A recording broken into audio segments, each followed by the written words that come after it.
வெற்றிமாறனுக்கு இந்த சிந்தனை ஏற்கனவே இருக்கிறது. அது ஒரு திரைப்பட வாய்ப்பு கிடைக்கிறது என்பதற்காக புரட்சிகரமான வசனங்களை பேசுகிற பொய்யர்களையும் நம்ம பார்க்குறோம். அது மாதிரி இல்லை. மணிரத்னம் கூட வந்து ராணுவத்தின் பாயிண்ட் ஆஃப் வியூல தான் ஒரு கதையை எடுத்தாரே தவிர அந்த காஷ்மீர் மக்களினுடைய அந்த பாயிண்ட் ஆஃப் வியூல இருந்து ஒரு கதை சொல்லப்படவே இல்லை. சமகால இயக்குநர்கள்ல வெற்றிமாறனின் தாக்கம் வந்து மிகப்பெரியது. யாரோ ஒரு படிக்காத ஒருத்தர் தண்டவாளத்தில் நீ வந்து தலை வச்சதுனால தான் நீ வந்து இன்னைக்கு அரசாங்க வேலை பார்த்துக்கிட்டு இருக்க. யாரை குறிப்பிடுறாங்க? அதில் அது கலைஞரை தான் குறிப்பிடுறாரு. போராட்டம்னா நாடு சுடுகாடாயிரும்னு சொல்லக்கூடிய பிற்போக்குவாதிகளும் அந்த நாட்டில் இருக்கான். சினிமா கலைஞர்கள்ங்கிற பெயரில் இந்த ஜாதியை வந்து முன்வைத்து வெற்றிகரமான படங்களை இயக்கக்கூடிய ஒரு இயக்குனர். அவர் போய் விஜய் சேதுபதிக்கு கதை சொல்றாரு. அவர் அந்த கதையை ரிஜெக்ட் பண்றாரு. இந்த மாதிரி படங்கள்ல நான் நடிக்கணும். ஒரு சமூகம் தன்னை அங்கீகரிக்க வேண்டும் என்பதற்காக இளையராஜா போட்டது தான் சாமியார் வேடமே தவிர இளையராஜா ஒரு மகத்தான கலைஞன். இளையராஜாவுடைய இயல்புக்கு இந்த படம் தான் ரொம்பவும் பொருத்தமானது. எப்படி திருவள்ளுவருக்கு வந்து காவி வண்ணம் பூசினார்களோ அதே போல ராஜ்யசபா உறுப்பினர் என்கிற பதவியின் வழியாக ஒரு வண்ணத்தை பூசி இருக்கிறார்கள். இளையராஜாவினுடைய வண்ணம் காவி அல்ல, இசைதான்.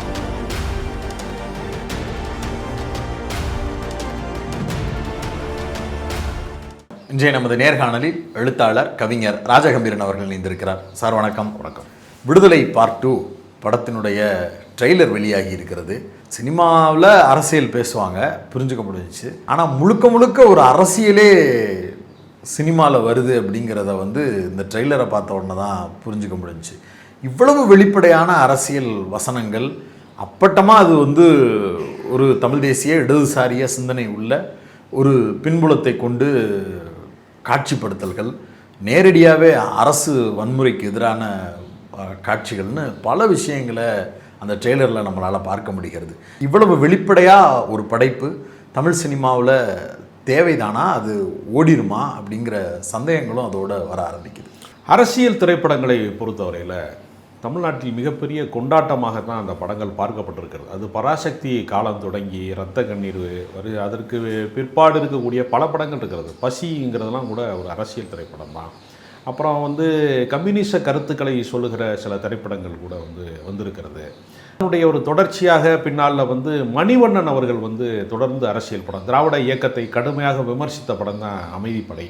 அது ஒரு அரசியல் திரைப்படம்.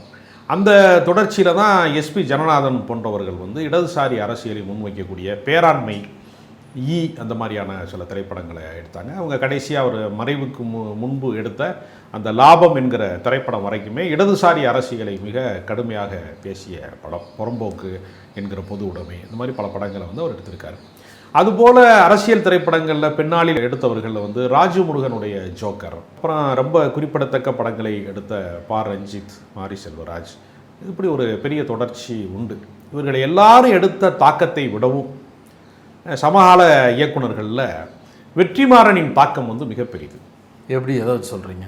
எப்படி சொல்கிறதுனா, நான் வந்து வெறுமனே இந்த வசூல் திரைப்படமோ கவனம் பெறுகிற திரைப்படமோ அப்படி நான் சொல்ல வரல. வெற்றிமாறன் அவர்கள் வந்து மரண தண்டனைக்கு எதிரான முழக்கம் அப்படின்னு ஒரு விஷயத்தை வந்து ஒரு ப்ரெஸ் மீட் நடத்துகிறாங்க, சில அமைப்புகள் வந்து அழைக்கிறாங்க. அப்படின்னா மத்திய அரசாங்கம் வந்து அன்றைக்கு நான் பேரறிவாளனுடைய மரண தண்டனை நீக்க வேண்டும் என்று ஒரு மனித உரிமை குரல் வருகிற போது அன்றைக்கு மிக மூர்க்கமாக இருந்த அன்றைய மத்திய அரசாங்கத்தினுடைய அச்சுறுத்தலுக்கு ஏதாவது தேசிய பாதுகாப்பு சட்டம் பாயுமோ, நம்ம மீது ஏதாவது வழக்கு பாயுமோ என்று சினிமாக்காரர்கள் பல பேர் பதுங்கு குழிகளுக்குள் ஒளிந்து கொண்ட போது பகிரங்கமாக வந்து அந்த களத்துக்கு வந்தவர் வெற்றிமாறன். அதனால் வெற்றிமாறனுக்கு இந்த சிந்தனை ஏற்கனவே இருக்கிறது. அது ஒரு திரைப்பட வாய்ப்பு கிடைக்கிறது என்பதற்காக புரட்சிகரமான வசனங்களை பேசுகிற பொய்யர்களையும் நம்ம பார்க்குறோம்.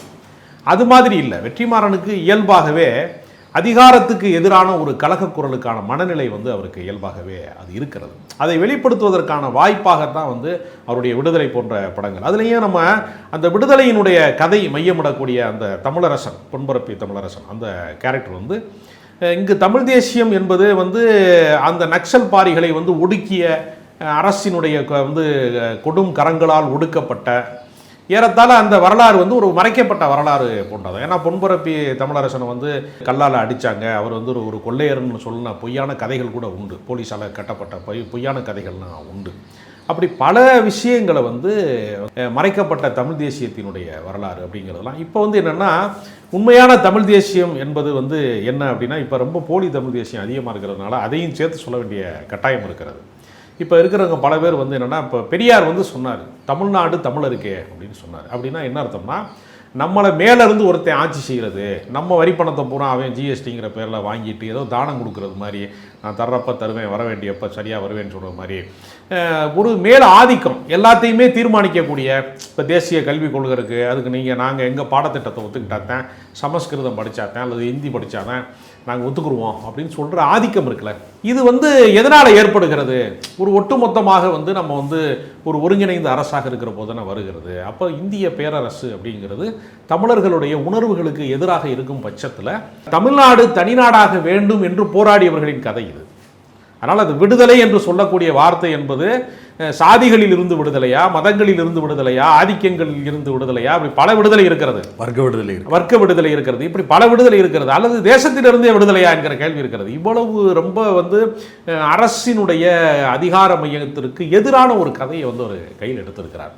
இப்படி ஒரு கதையை புரிந்து கொண்டு இந்த திரைப்படத்தில் நான் நடிக்க வரேன், ஒரு பொலிட்டிக்கல் ஃபில்மில் நான் ஒர்க் பண்ணுறேன் அப்படின்னு சொல்கிறேன். ஏன்னா ரயிலை தகர்த்தாங்க, தண்டவாளத்தை தகர்த்தாங்கன்னு சொல்லக்கூடிய காட்சி ஒரு நெகட்டிவான ஒரு டெரரிசத்துக்கான ஒரு காட்சி. ஆமாம், அந்த படம் ஃபர்ஸ்ட் பார்ட் ஆரம்பிக்கும் போது பாம் பிளாஸ்ட் வச்சு வெடிக்க வச்ச மாதிரி தான் காட்டுறாங்க. அதை விஜய் சேதுபதி செஞ்சார் அப்படிங்கிற மாதிரி தான் அந்த ஸ்டோரியே நகலுது. அப்போ அந்த தொடக்க நிலையில் ஒரு மிக கொடிய வன்முறை காட்சியோட தொடங்குற படம், ஒரு மாபெரும் விபத்திலிருந்து தொடங்குற படம், ஒரு நெகட்டிவ் இமேஜில் இருந்து. அப்புறம் இதுவரைக்கும் எடுக்கப்பட்ட படங்கள்லாம் நீங்கள் பார்த்தீங்கன்னா போலீஸ் பாயிண்ட் ஆஃப் வியூலேயே நிறைய படம் எடுத்துருக்குறாங்க. நீங்கள் போலீஸை கதாநாயகனை ஆக்கின படங்கள் இருக்குல்ல, நீங்கள் பார்த்தீங்கன்னா தெலுங்குலாம் இதுதாண்டா போலீஸ்லாம் ஒரு படம் வந்துச்சு, வைஜெயந்தி ஐபிஎஸ், ஒரு பெரிய வரிசை இருக்குது போலீஸ் படங்கள். போலீஸ் கேரக்டர் நடிக்காத நடிகனே கிடையாது. கமலஹாசனுக்கு ஒரு காக்கி சட்டை, ரஜினிகாந்துக்கு கேட்க வேணாம், ஏகப்பட்ட படங்கள் இருக்கிறது. விஜயகாந்த்லாம் சேதுபதி ஐபிஎஸ் நிறைய படம் இருக்குது. அப்புறம் மாநகர காவல், அப்புறம் நீங்கள் கேப்டன் பிரபாகரன், எல்லாத்துலேயும் பார்த்தீங்கன்னா இவ்வளவு நேர்மையான போலீஸை நீங்கள் ஒரு போலீஸ் ஸ்டேஷனில் கூட பார்க்க முடியாது. நீங்கள் சினிமா பார்த்தா தான் உண்டு. அந்த மாதிரி போலீஸை பூரா காட்டிப்பாங்க. அப்போ இது மாதிரி அரசினுடைய அடக்குமுறை சார்ந்ததை நியாயப்படுத்துகிற படங்களை தான் மணிரத்னம் வரைக்கும் அதான் எடுத்திருக்கிறார். மணிரத்னம் கூட இராணுவத்தின் பாயிண்ட் ஆஃப் வியூவில் தான் ஒரு கதையை எடுத்தாரே தவிர அந்த காஷ்மீர் மக்களினுடைய அந்த பாயிண்ட் ஆஃப் வியூலேருந்து ஒரு கதை சொல்லப்படவே இல்லை. அப்போ இந்த இடத்துல தான் வெற்றிமாறனுடைய வருகை என்பதும் வெற்றிமாறனுடைய திரைப்படம் என்பது ரொம்ப முக்கியத்துவம் வாய்ந்ததாக இருக்கிறதா நான் பார்க்குறேன். அது வெற்றிமாறன் படமாக எடுக்கிறாரு, புரிஞ்சுக்க முடியுது. இப்படி ஒரு டெப்தான சப்ஜெக்ட் பேசக்கூடிய ஒரு படத்தை எந்த இயக்குனரும் எடுக்கிறதுக்கு முன் வந்தாலும் நடிக்கிறதுக்கு முன் வருவதற்கு இங்கே ஒரு பெரிய தயக்கம் இருக்குது. ரஞ்சித் படம் பண்ணுறேன்னு சொன்னார்னாலும் ரஜினிக்கு ஃபஸ்ட்டு ஒரு ஹெசிடேஷன் வருது. ரஜினி தான் கூப்பிட்றாரு, ஆனாலும் இது வேண்டாமே, இது சிக்கலாயிராதா, இது இப்படி ஆயிராதா, பாதி என் படமாக பாதி உங்கள் படமாக இருக்கக்கூடாதா அப்படின்லாம் பேசுகிறாங்க. ஒரு சில தயக்கங்கள்லாம் வருதில்லை. அப்படி வெற்றிமாறனோட அசோசியேட் ஆகக்கூடிய நடிகர்கள் எங்கேயுமே எந்த வார்த்தையுமே சொல்லி கேள்விப்படவே முடியல. அது வெற்றிமாறன்கிற ஆளுமைக்கு கிடைக்கக்கூடிய பரிசு, அது அந்த இடத்துல இருந்து வருது அப்படி புரிஞ்சுக்கிறதா, இல்லை நடிகர்களுமே அதுக்கு கன்விக்ஸ் ஆகுறாங்கன்னு புரிஞ்சுக்கிறதா? இல்லை, நடிகர்கள் எல்லாருமே சித்தாந்தத்தை புரிந்து கொண்டவர்கள் என்று நம்ம சொல்லவே முடியாது. ஒரு இயக்குனர் தான் அந்த கதையை இது எதை நோக்கி இந்த கதையை பயணிக்கிறது என்பதை நீங்கள் ஷூட்டிங் ஸ்பாட்டில் வேலை செய்யக்கூடிய பல தொழில்நுட்ப கலைஞர்கள் பல பேருக்கு இந்த கதை எந்த நோக்கத்திற்காக எடுக்கப்படுகிறதுன்னு காட்சி எடுக்கப்படும் போதே தெரியாது. ரொம்ப பேர் நினைப்பாங்க அந்த படத்தில் வேலை செய்யும் போது இதோட அவுட்புட் என்னவா இருக்கும் அப்படிங்கிறதெல்லாம் தெரிஞ்சு தான் வேலை செய்கிறாங்கன்னு பல பேர் நினைப்பாங்க. அது உண்மை கிடையாது. அப்படி யாரும் தெரிஞ்சு வேலை செய்ய மாட்டாங்க. ரொம்ப நெருக்கமாக இருக்கக்கூடிய ஒரு சிலருக்கு, நான் ரைட்டராக இருக்கிறவங்களுக்கு சில பேருக்கு தெரியும் இந்த கதை இதை நோக்கி தான் போகும். அந்த அசோசியேட் டீமுக்கு. ஆமாம், அந்த டீமில் கூட ஒரு 10 அசிஸ்டன்ட் இருக்கிறாங்கன்னா அதில் யாராவது ஒருத்தருக்கு தான் கதையுடைய நோக்கம் தெரியும். மற்றவங்கெல்லாம் ஓடி ஆடி வேலை செய்வாங்க. இதுக்கு அடுத்து வரக்கூடிய சீனு இது அப்படிங்கிறதெல்லாம் வேற. அதாவது திரைக்கதையினுடைய இலக்கு எங்கு போய் முடிய போகுது, இதோட கிளைமாக்ஸ் எதை நோக்கி போக போகுது, எதுக்காக இந்த திரைப்படம் எடுக்கப்படுது, கிளைமாக்ஸே ஷூட் பண்ணிக்கிட்டு இருந்தா கூட இதுதான் கிளைமாக்ஸ்னு தெரியாது, இது எங்கே வரப்போகுதுன்னு நமக்கு தெரியாது. அது ஒரு விஷயம் இருக்கிறது. அப்புறம் அதுலேயும் வெற்றிமாறன் போன்றவர்கள் மிக நீண்ட நாட்கள் படம் எடுக்கக்கூடியவங்க. ஏறத்தாழ பாலா அமீருக்கெல்லாம் சொன்ன குற்றச்சாட்டு வெற்றிமாறனுக்கும் உண்டு. ஆனால் அவர் வெற்றிப்பட இயக்குனராக இருக்கிறதுனால அந்த விஷயம் வெளியே கசியாமல் மெயின்டைன் ஆகிடுச்சு. அப்படியே இவரும் நெடுநாட்கள் எடுக்கக்கூடியவங்க தான். அப்போ ரொம்ப தத்ரூபமாக இயல்பாக ஒரு படத்தை எடுக்கணும் அப்படின்னு நினைக்கிறவங்களுக்கு கொஞ்சம் காலம் தாமதம் வரத்தான் செய்யும்.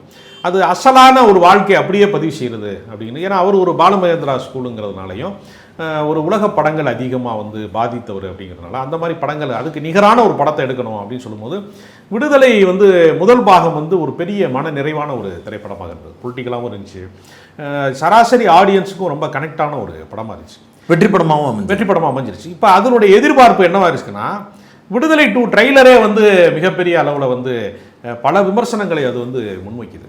அது வந்து நடிகனுக்கு பின்னாடி போகிற அரசியல். நீ யாரோ ஒரு படிக்காத ஒருத்தர் தண்டவாளத்தில் நீ வந்து தலை வச்சதுனால தான் நீ வந்து இன்றைக்கி அரசாங்க வேலை பார்த்துக்கிட்டு இருக்க. யாரை குறிப்பிடுறாங்க அதில்? அது கலைஞரை தான் குறிப்பிடுறாரு.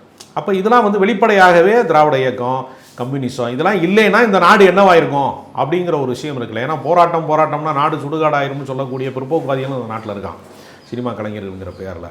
ஆனால் போராட்டம் இல்லைனாவே நாடு சுடுகாடாகும்னு சொல்லக்கூடிய ஒரு பொலிட்டிக்கல் விஷயங்களை வந்து தெரிவிக்கக்கூடிய ஒரு திரைப்படமாக. அதனால் அவருடைய நோக்கம் வந்து ரொம்ப சரியாக இருக்கிறது. என்னன்னா சினிமாவுக்காக அவர்கள் செய்து கொள்ளக்கூடிய காம்ப்ரமைஸ் அப்படின்னா ஆக்ஷன் காட்சிகள் இருக்கு இல்லையா, இந்த போலீஸுக்கும் அவங்க வந்து இந்த மாதிரியான இந்த போராட்ட குழுவுக்குமான மோதல் காட்சிகள் இருக்குல்ல, அதை எப்போவுமே ஹீரோயிசத்துக்காக என்ன செய்வாங்கன்னா கொஞ்சம் வந்து இந்த பக்கம் பாதிப்புக்குள்ளாவதை வந்து பொதுமக்களுக்கு பாதிப்புள்ளாவது கதாநாயகன் சைடு வந்து கொஞ்சம் வீரதீர காட்சிகளை கொஞ்சம் உள்ளே இன்செர்ட் பண்ணுவாங்க, தூவி விடுவாங்க, கொஞ்சம் பண்ணுவாங்க. அது வேறு வழி இல்லை. அது ரசிகனை சோர்வடைய வச்சிடும். வெறும் கொடுமைகளையே காமிச்சிட்டு இருந்தோம்னா, வன்முறை காட்சிகளை காமிச்சோம்னா அது டயர்டாயிருவான் அப்படிங்கிறக்காக ஒரு சின்ன சின்ன காம்ப்ரமைஸ் அதுக்குள்ளே இருக்கும். ஆனாலும் ரொம்ப லாஜிக் மீறலான ஒரு படத்தையோ ரொம்ப ஒரு தவறான ஒரு விஷயத்தையோ அவர் முன்வைக்க மாட்டார். இப்போ நடிகர்கள் குறித்து அப்படின்னு கேட்குறது எதுக்காக அந்த கேள்வி வருதுன்னா, விஜய் சேதுபதி தொடர்ச்சியாக மேடைகளில் மதத்துக்காக ஓட்டு போடாத, சாதிக்காக ஓட்டு போடாத, கூட யார் நிற்கணும்னு நினச்சி நீ ஓட்டு போடு அப்படின்னு பேசக்கூடிய ஒரு நபர், முற்போக்காக பல விஷயங்களை பேசக்கூடிய ஒரு நபர். அந்த பக்கம் மஞ்சு வாரியரும் கிட்டத்தட்ட அப்படி தான். அவங்களையும் வந்து ஒரு சர்க்கிள்குள்ளே அடைக்க முடியாமல் ஒரு ரிபல் மூடில் தான் அவங்களோட பிஹேவியரும் இருக்குது. அவங்களோட அசுரன் படம் செலெக்ஷனாக இருக்கட்டும், இதுவும் சரி அப்படி இருக்குது. இப்படி படத்தில் பல லேயர்ஸ் வந்து அந்த நபர்களை வச்சு யோசிக்கும் போது அப்படி ஒரு எண்ணம் இருக்குது. அதனால அந்த கேள்வி வருது. இல்லை, தங்களுக்கு விருப்பமில்லாத கதாபாத்திரத்துக்குள்ளே வந்து நடிகர்கள் வந்து பொருந்தி போக மாட்டாங்க. அவங்களுக்கே ஒரு சைக்காலஜியாக தெரியும் இந்த விஷயம் வந்து இது ஒர்க் அவுட் ஆகும் அப்படிங்கிற அவங்களுக்கு ஒரு கணக்கு இருக்கும். ஒவ்வொரு நடிகர்களுக்கும் ஒரு பாதை இருக்கிறது. இப்போ நீங்கள் விஜயினுடைய ஒட்டுமொத்த திரை வாழ்க்கையில் நீங்கள் பார்த்தீங்கன்னா கிட்டத்தட்ட ஒரு 69 படங்கள் வரைக்கும் வந்துட்டார் அவர். இப்போ தான் கட்சி ஆரம்பிக்கிறார். இவ்வளவு கால அவருடைய திரைப்படங்களில் தொடக்க காலத்தில் நடித்த கொஞ்சம் காதல் படங்களை கழிச்சிட்டு, காதலுக்கு மரியாதை, பூவே உனக்காக, அப்போ ஒரு லவ் டுடே இருந்துச்சு, அந்த மாதிரி சில படங்களை கழித்து விட்டு அவர் நல்ல படம் நடிச்சிருக்கிறாரா நீங்கள் அவர் நினச்சி பார்த்தா நம்ம சினிமா உலகத்தில் நம்ம பெருசாக கொடி கட்டி பறந்தோம் ஒரு காலத்தில், வசூல் நாயகனாக இருந்தோம் அப்படின்னு நினச்சி பார்க்குறதுக்கு ஏதாவது படங்கள் வச்சுட்டு போயிருக்காரா அப்படின்னு பார்த்தீங்கன்னா ரொம்ப அதிர்ச்சிகரமாக இருக்கும். அவர் நடித்த சின்ன சின்ன படங்கள், அதாவது கமர்ஷியல் படங்கள் எதுவுமே, பிளாக் பஸ்டரான படங்கள் கூட கடந்த காலங்களில் இப்போ நீங்கள் வந்து திரும்ப போட்டு பார்த்து சந்தோஷப்படுறது மாதிரியான படங்கள் இருக்குல்ல, அப்படி எதுவுமே அவருக்கு இருக்காது. இன்றைக்கி நீங்கள் சிவகாசியை பார்த்தா தாங்கவே முடியாது உங்களுக்கு. நிறையா படங்கள் வந்து நீங்கள் திரும்பி பார்த்தா அது ஒர்த்தாகவே இருக்காது. ஒரு காலகட்டத்தில் ட்ரெண்ட் செட்டிங்காக வந்து ஒரு விஷயம் நடக்கும், இன்னொரு காலகட்டத்தில் அது கவனம் பெறாத விஷயமாக மாறும். எவர் கிரீனாக சில விஷயம் இருக்கும். அது மாதிரி படங்களை நோக்கி நகருகிற ஒரு பயணம் இருக்குல்ல, அதை விஜய் சேதுபதி வந்து மிகச்சரியாக தேர்வு செய்கிறார். அவர் வந்து தேடி போய் வந்து ஜனநாதனுடைய அந்த சிந்தனைக்காக அவருடைய படத்தில் போய் அவர் வந்து விரும்பி நடித்தார். அவரே வச்சு படம் தயாரித்தார். அதனால் அவருக்கு ஒரு மிகப்பெரிய இழப்பு கூட ஏற்பட்டுச்சு. லாபம்னு பேர் வச்சா கூட படம் பெரிய நஷ்டம் அது. அப்படி அந்த இதெல்லாம் வந்து என்னென்னா அவருக்கு வந்து ஒரு பொலிட்டிக்கலாக இந்த மாதிரி ஒரு நல்ல சிந்தனையை சொல்லக்கூடியவங்க, சோசியல் தாட் உள்ளவங்க அப்படிங்கிறவங்களுக்கான படத்தில் நடிக்கணும் அப்படிங்கிற ஆர்வம் வந்து விஜய் சேதுபதிக்கு இயல்பாகவே உண்டு. அதனால் மத துவேஷம், சாதி துவேஷங்களுக்கெல்லாம் அவர் எதிரானவர் என்பது இன்னும் இது மட்டுமல்ல, ஜாதியை வந்து முன்வைத்து வெற்றிகரமான படங்களை இயக்கக்கூடிய ஒரு இயக்குனர். அவர் போய் விஜய் சேதுபதிக்கு கதை சொல்கிறார். ஒரு தேவர் பேக்ரவுண்டு கதையை எடுக்கிற ஒரு டைரக்டர் போய் வெற்றிகரமான இயக்குனரை போய் சொல்கிறாரு. அவர் அந்த கதையை ரிஜெக்ட் பண்ணுறாரு. இந்த மாதிரி படங்களில் நான் நடிக்க மாட்டேன். அவர் என்ன நினச்சிட்டு போயிட்டாருன்னா அந்த டைரக்டர் அவரும் நம்ம ஆளு தானே சாதி ரீதியாக, அதனால் சப்போர்ட் பண்ணிடுவார் அப்படின்னு நினச்சி போய் அந்த கதையை சொல்கிறாரு. அவர் அந்த கதையை ரிஜெக்ட் பண்ணிட்டார். அந்தளவுக்கு அவர் வந்து தேர்வு செய்வதில் கொஞ்சம் ஓரளவுக்கு வந்து நியாயமாக பண்ணணும் அப்படின்னு. நீங்கள் குறிப்பிட்ட அந்த இயக்குனர் அவருடைய ஆர்குமெண்ட்டாக என்ன சொல்லுவார்னா, நான் வில்லனுமே என் சமூகத்தில் இருக்கக்கூடிய ஆட்களை தானே காட்டுறேன் அப்படின்னு தான் சொல்லி அவர் எல்லா நடிகர்கள்கிட்டையுமே கதை சொல்கிறாரு. ஊடகங்கள்லையுமே அவர் அதை தான் சொல்கிறாரு. அப்படி விஜய் சேதுபதி சொன்னால் கூட விஜய் சேதுபதி அதில் அந்த முத்திரை தன் மீது விழுவதை வந்து அவர் அனுமதிக்கலாம். அது வேண்டாம், அப்படி ஒரு படம் வேண்டாம் நமக்கு அப்படின்னு ஒரு அதை இது பண்ணிட்டார். அதனால் இந்த ஜாதி ரீதியான இந்த மாதிரியான விஷயங்களுக்குள்ளே வந்து தன்னை பொருத்தி கொள்ள விரும்பலை அப்படிங்கிற ஒரு விஷயத்தில் அவர் ரொம்ப கராலாகவே இருக்கிறாருன்னு கூட நம்ம சொல்லலாம்.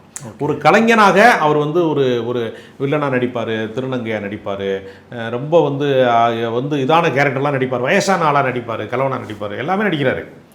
ஆனால் ஒருபோதும் சாதிய வாதத்துக்கு துணை போகிற கதாபாத்திரங்கள் நடிக்க மாட்டேன் அப்படிங்கிறதுல ஒரு தெளிவாக இருக்கார். அவருடைய கமர்ஷியல் ரூட்டுக்குள்ளேயே இந்த மாதிரி சில விஷயங்களுக்குள்ள அவர் காம்ப்ரமைஸ் ஆகலை அப்படிங்கிறது உண்மைதான். இதில் ரொம்ப முக்கியமான புள்ளி என்னென்னா, சாதி ரீதியாக சாதியை ப்ரொவோக் பண்ணுற மாதிரியான படத்தில் நடிக்க மாட்டேன்னு சொல்கிறது கூட எல்லாரும் சொல்லிடலாம். ஆனால் அந்த மாதிரி பாசிட்டிவாக சாதியை எதிர்ப்பு அப்படிங்கிற புள்ளியில் பேசணும், அந்த மாதிரி படங்கள்லையும் நான் நடிக்கணும், அப்போ தான் இந்த கருத்துக்கு நான் நடிக்கிறது வலு சேர்க்கும் அப்படின்னு சொல்கிறதுக்கு நடிகர்கள் தயங்குவாங்க. அந்த படங்களை தேர்ந்தெடுக்கிறதுக்கு நடிகர்கள் தயங்குவாங்க. விஜய் சேதுபதி மாறா இந்த பக்கம் இருக்கக்கூடிய கதைகளை தேர்ந்தெடுத்து நடிக்கிறாருங்கிறது தான் மித்தவங்களுக்கும் இவருக்கு இருக்க வித்தியாசம். இன்னொன்று, இந்த படத்தில் சூரி இன்னைக்கு கமர்ஷியல் ஹீரோவாக தன்னை அடையாளப்படுத்துவதற்கு விடுதலை தான் பெரும் காரணம். வெற்றிமாறன் தான் எனக்கு அதற்கான விதை, நீங்கள் தான் நான், நீங்கள் இல்லைன்னா நான் ஒன்றுமே இல்லை அப்படின்னு நேற்று ட்ரெய்லர் வெளியீட்டு விழா மேடையில் பேசுகிறாரு. சூரிக்கான களம் அப்படிங்கிறது திட்டமிடப்பட்டதா, இல்லை சூரியும் இதுக்குள்ளே வரணும்னு நினைக்கிறாரு? ஒரு நடிகனுக்கு ஏற்கனவே இருக்கக்கூடிய இமேஜ் இருக்கு இல்லையா? அப்போ வந்து ராஜ்கிரன்னா ஒரு ஒரு ஒரு கிராமத்து மனிதன் அப்படின்னு, ஒரு முரட்டு மனுஷன் அப்படின்னு ஒரு கேரக்டர், ஒரு இமேஜ் இருக்கு இல்லையா? ஒவ்வொரு கேரக்டருக்கும் ஒரு இமேஜ் இருக்கும். அதை வந்து எஸ்டாப்ளிஷ் பண்ணுறது எளிது. அந்த கேரக்டர் வந்தாலே இப்போ கவுண்டமணியை பார்த்தா சிரிச்சிருவான் அப்படிங்கிறது அது மாதிரி ஒரு எளிதான விஷயம், ஏற்கனவே ஒரு இமேஜ் சம்மந்தப்பட்ட விஷயம். அப்படி இமேஜ் இருக்கக்கூடிய ஒரு நடிகனை கொண்டு வந்து அதற்கு நேர்மாறான கதாபாத்திரங்களை நடிக்க வைக்கிறது இருக்குல்ல, அது இயக்குநர்களுக்கு இருக்கக்கூடிய மிகப்பெரிய சவால். இப்போ வெறும் நகைச்சுவை காட்சியில் நடித்து கொண்டிருக்கிற வடிவேலை கொண்டு வந்து மாமன்னனில் வந்து ஒரு சோகமான கதாபாத்திரத்துக்கு ஒரு தகப்பன், பரிதவிக்கக்கூடிய ஒரு தகப்பன் அப்படிங்கிற ஒரு இடத்துல வந்து அவர் மாரி செல்வராஜ் நடிக்க வைக்கிறார் இல்லையா? இதுதான் ஒரு பெரிய சாதனை நான் நினைக்கிறேன். ஏன்னா அந்த இமேஜை கலைக்கிறது வந்து ரொம்ப கடினமான விஷயம். அவங்களுக்குன்னு ஒரு இமேஜ் இருக்கும். அது மாதிரி தான் சூரிக்கு இருக்கக்கூடிய நகைச்சுவை இமேஜை வந்து அதை அப்படியே ரசிகனை மறக்கடிக்கிறதுக்குள்ள இவ்வளவு நாளாக நடித்த காமெடி படங்களை எல்லாத்தையுமே முற்றிலுமாக மறந்துட்டு வேறொரு கதாபாத்திரமாக மாற்றுறது இருக்கு இல்லையா? அது கூடு விட்டு கூடு பாயிறது மாதிரி ஒரு கதாபாத்திரத்துக்கு வேறொரு உயிர் கொடுக்கறது, வேறொரு உருவம் கொடுக்கறது அப்படிங்கிறது ஒரு இயக்குனருடைய ஒரு சவாலான ஒரு இடம். சிறந்த இயக்குனர்களால் மட்டும்தான் அதை செய்ய முடியும். ஒரு கமர்ஷியல் டைரக்டர்னாலேயோ ஒரு வழக்கமான ஒரு குப்பை படங்கள் எடுக்கக்கூடியவங்கனாலேயோ இது மாதிரி வித்தியாசமாக சிந்திக்கவும் வராது, எடுக்கவும் வராது. ஓகே சார், நீங்கள் குறிப்பிடும்போது நடிகர்கள், கலைஞர்கள் அவங்களுக்கு ஒட்டாத கதாபாத்திரங்களில் உட்கார மாட்டாங்க, விரும்ப மாட்டாங்க அப்படிங்கிறத சொன்னீங்க. இளையராஜா குறித்து பேசணும்னு நினைக்கிறேன். இளையராஜாவுக்கு ஐடியாலஜியாக அவர் வந்து பிஜேபியில் இருக்கிறாரு அப்படின்னு ஒரு விமர்சனம் உண்டு. ஆனால் இந்த படம் பேசுவது முற்போக்கு இடதுசாரி அரசியல். இதில் இளையராஜா ஒட்டுறது அப்படிங்கிறதுமே கூட விவாதமாக மாறுகிறது. அதை எப்படி புரிஞ்சுக்கிறது? இல்லை, இளையராஜா வந்து கம்யூனிச இயக்கங்களில் இடதுசாரி மேடைகளில் பாடி காங்கிரஸ் எதிர்ப்பில் வந்து அன்றைக்கு இருந்தக்கூடிய ஒரு பெரிய வந்து எதிர்ப்பில், வல்லாதிக்க எதிர்ப்புலாம் பேசி அப்படி இருந்தால் அவர் பயணத்தை தொடங்கியிருக்கிறாரு. அப்போ இருந்த பண்ணையார் காங்கிரஸ். ஆமாம்.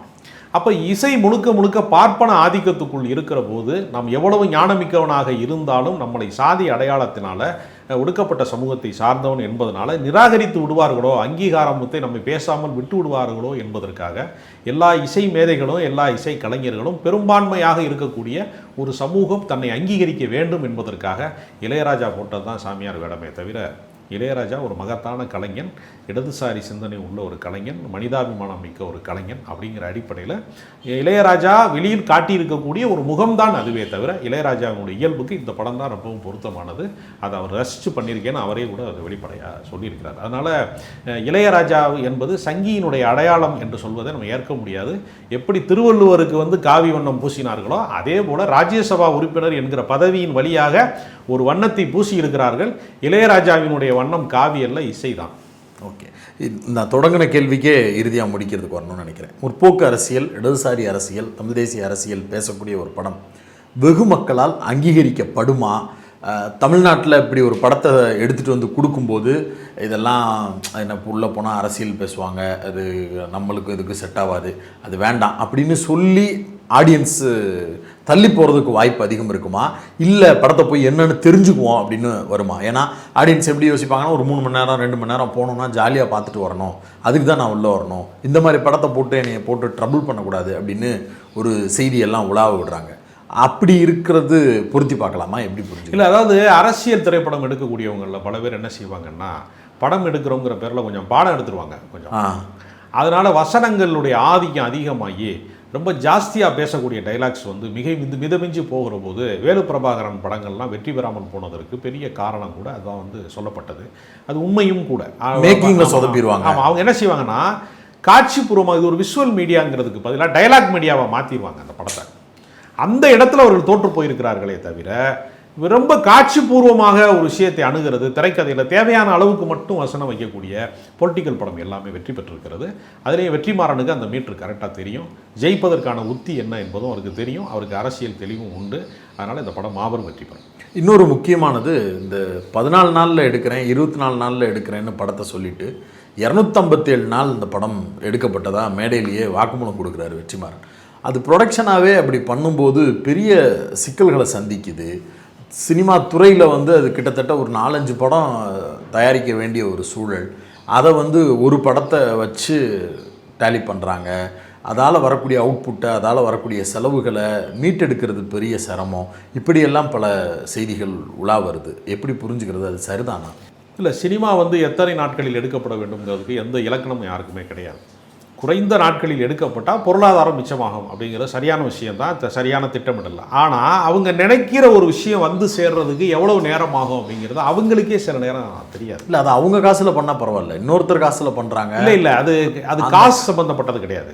அது என்னன்னா அவங்க எதிர்பார்க்கக்கூடிய பெர்ஃபெக்ஷன், அது அவங்க சரியான புள்ளியில் இந்த படம் எடுக்கப்படுகிறதா, மிகச் சரியான விஷயம் சொல்லப்படுகிறதாங்கிறதுக்கு அவங்க மெனக்கிடுறாங்க, டீட்டெயிலிங்காக இருக்கு. ஆமாம்.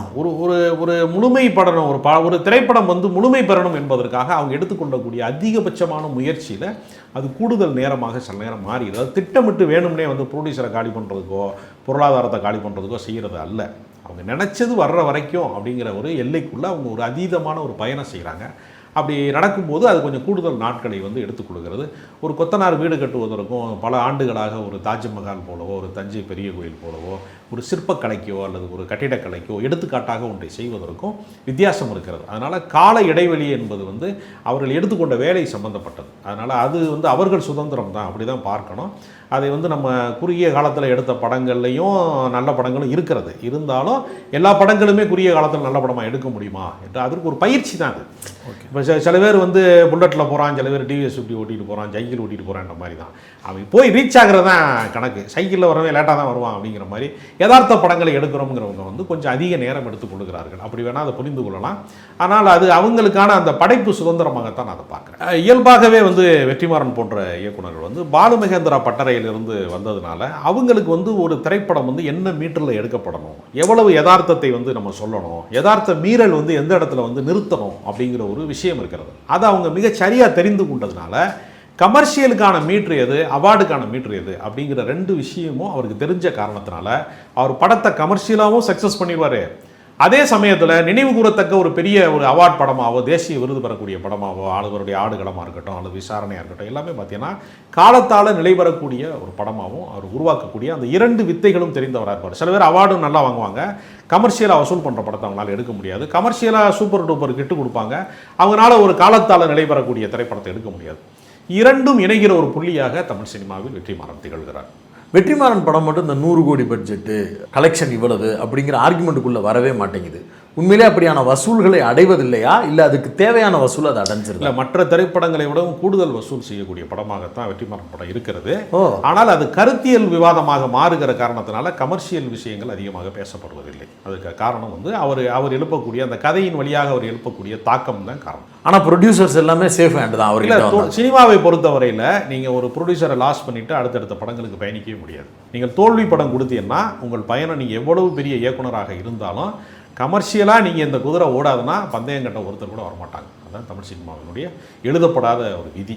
வெற்றிமாறன் ஓடிக்கிட்டே இருக்கிறது. வெற்றிமாறன் ஒரு பந்தய குதிரையாக ஓடிக்கொண்டே இருக்கிறார், அதே சமயத்தில் சிறந்த படங்களை தந்து கொண்டே இருக்கிறார். அந்த 2 விஷயங்களும் அவருக்கு வசப்பட்ட காரணத்தினால அவர் தொடர்ந்து ஓடிக்கொண்டே இருக்கிறார், வெற்றி பெறுகிறார். விடுதலை 2 குறித்து பல்வேறு விஷயங்களை பேசியிருக்கிறோம். படம் வந்ததுக்கு பிறகு அதில் என்ன நடக்குது அப்படிங்கிறத இன்னொரு நேர்காணலில் பேசுவோம். உங்களுடைய நேரத்துக்கும் கருத்துக்களுக்கும் மிக்க நன்றி.